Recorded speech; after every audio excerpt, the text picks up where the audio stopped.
Crisis, I'm just going to talk to you about bad experiences for a moment. And there are 3 thoughts on bad experiences, since we're having one, a big one. The first thought on bad experiences is this: everyone has them.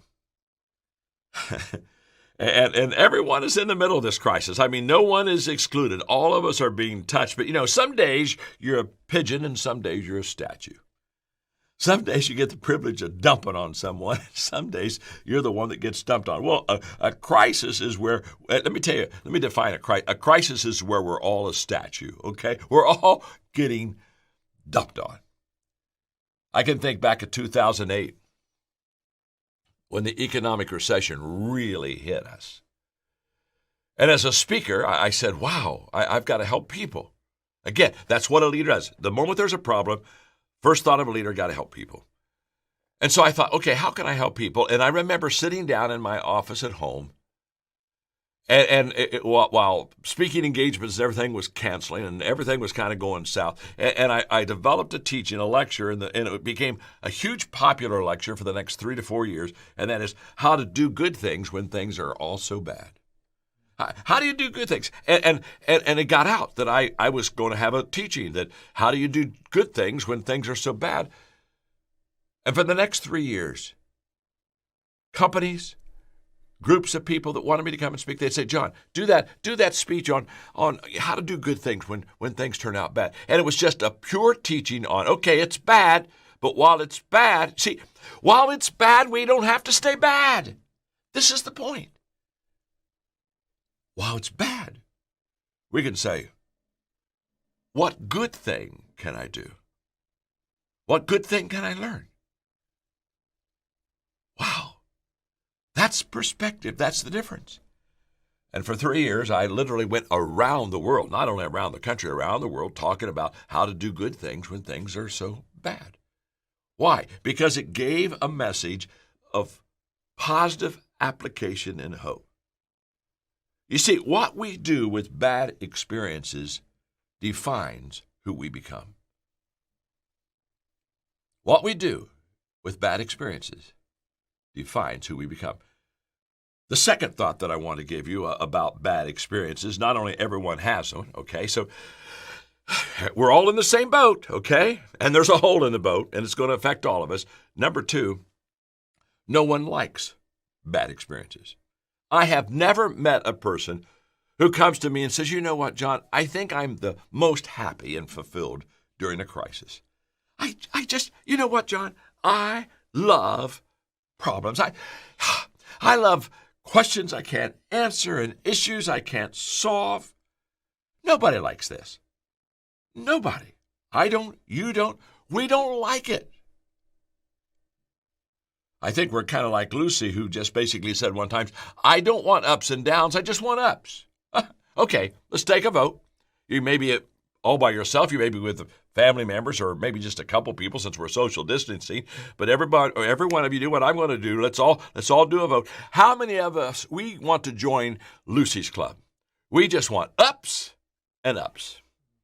But in fact, I really want ups and ups, and I know you really want ups and ups. And in a real world, we don't get ups and ups. Now, fortunately, we don't get just downs and downs.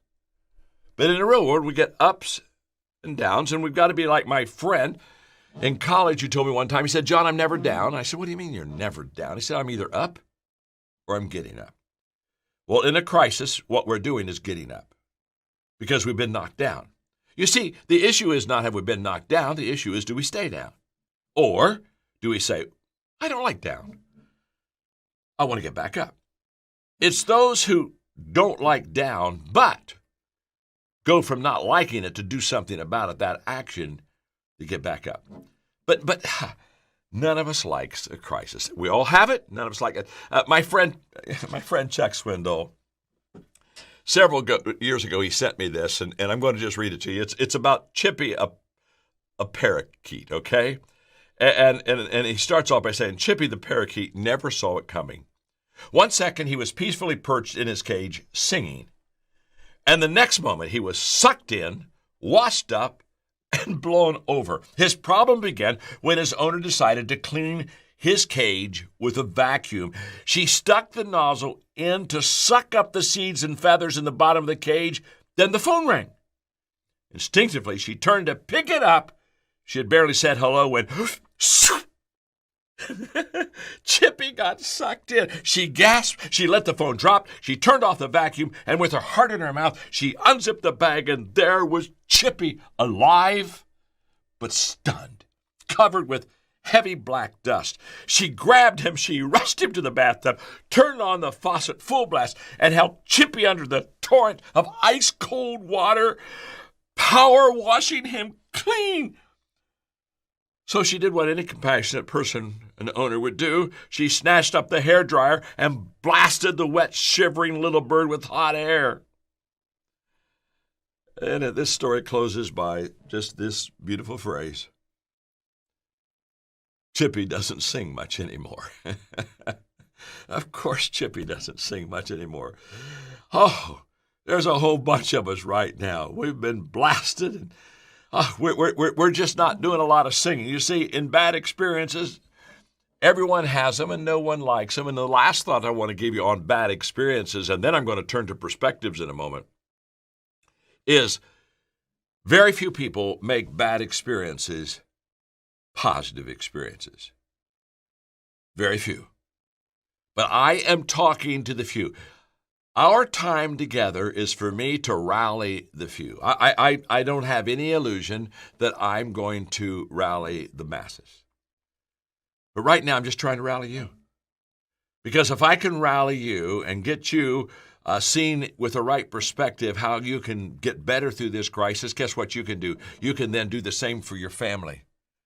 What a gift for your family if all of a sudden you become the person that shows them the light at the end of the tunnel. Wow.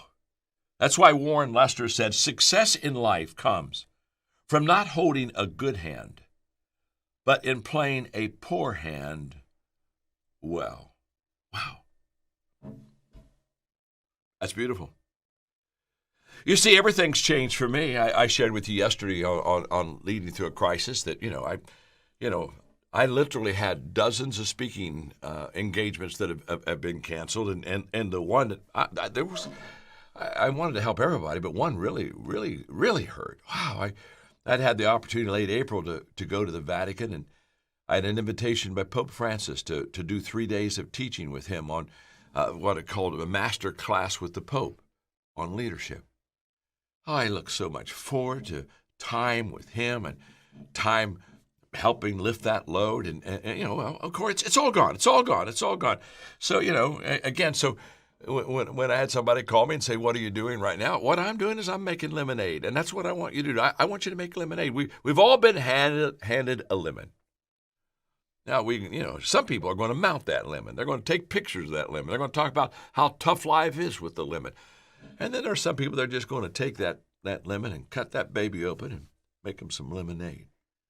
In fact, say to yourself, again, you may be by yourself. If you're not by yourself, say to someone beside you, say to someone right now, I'm making lemonade. So when people ask you, what are you doing in the crisis? Well, I'm making lemonade. See, Napoleon Hill.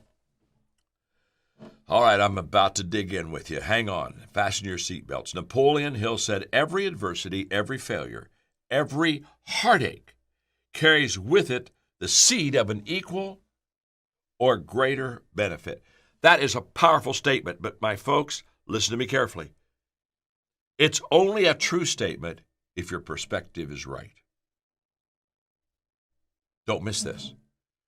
I'm going to read the statement again, and then you determine if it's true in your life or if it's not true.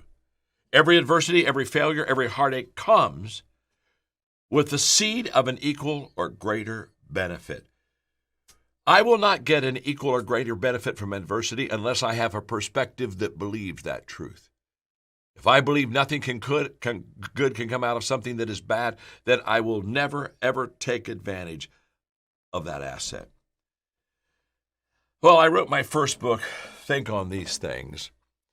The reason I chose that title is because of a scripture verse. Now, you know I'm a person of faith. If you're not a person of faith, this is just good stuff. Just act like it's not scripture and we'll be okay, all right? Because it applies to your life anyway, whether you're a person of faith or not.